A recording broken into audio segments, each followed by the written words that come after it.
Well, here we are again. We are talking about the TikTok ban. Thanks for joining us. TikTok is supposed to be banned here in the US coming up in a couple of days, actually on Sunday, January 19th. But it appears that's not going to happen. Take a look at the latest reporting coming in from Washington. As you can see, Biden has reportedly said he is not going to enforce the TikTok ban. This is according to multiple agencies, CBS News, the Associated Press, coming from White House sources.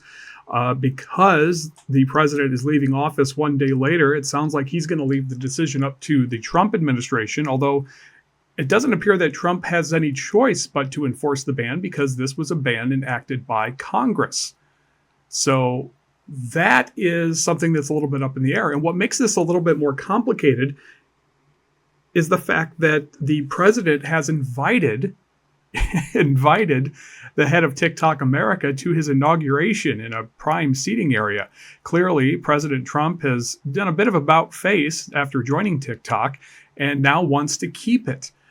He's been lobbied heavily by TikTok supporters as well as executives with the company. Now, the congressional law states that TikTok must shut down on January 19th if its parent company, ByteDance, does not sell it to an American entity. TikTok is owned by ByteDance, which is a Chinese corporation. And Chinese corporations actually follow very strict censorship guidelines in China. Now, those censorship guidelines are not the same as they are for users here in America. But lawmakers on both sides of the aisle believe that TikTok is a threat because of the information it collects, and there's no guarantee, or at least nothing that's satisfied lawmakers, that that information is staying in the US and not falling into the hands of the Chinese Communist Party. Now, there was some talk that there could be a sale. Even Elon Musk said he was making a bid, but TikTok denied that they were having any discussions with him.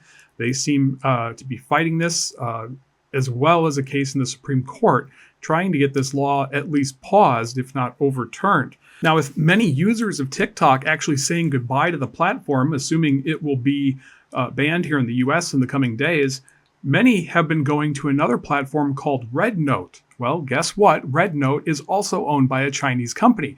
RedNote is really only supposed to be operating in China, and so they don't have any censors that operate under American guidelines. In fact, many users have been saying that they have seen far more censorship on RedNote than they experienced on TikTok, including some individuals that asked if RedNote was a safe place for the LGBTQ community, and those people found their posts blocked or suspended. Obviously, that's a topic that is heavily censored in China, along with many other matters that are not censored here in the US. So ultimately, this is going to come down to the Trump administration, but they do have a law from Congress. And so we're not quite sure what they can do in order to keep TikTok functioning. Biden has just decided that he'll defy the law for 24 hours because there's really no action that can be taken in that time. And he wants this dispute left up to his successor, President Trump. We'll continue to follow the situation with TikTok as many people enjoy using the platform, but there are security concerns with it. I've spoken over the years with security experts who say, politics aside, it is a threat. It is a potential hazard, but they also point out that American social media networks are collecting just as sensitive information about you. They may not use it to overthrow the American government or sow discord among the population, but they use it in some ways that might surprise you. So this goes back to the privacy concerns with social media, even beyond the TikTok debate that has now resulted in a ban that could take effect sometime after President Trump takes office. Again, we'll continue to follow all of the developments with TikTok. Thanks for joining us. If you like this video, be sure to like, comment, and subscribe, and ring the bell so you'll get updates about our next video.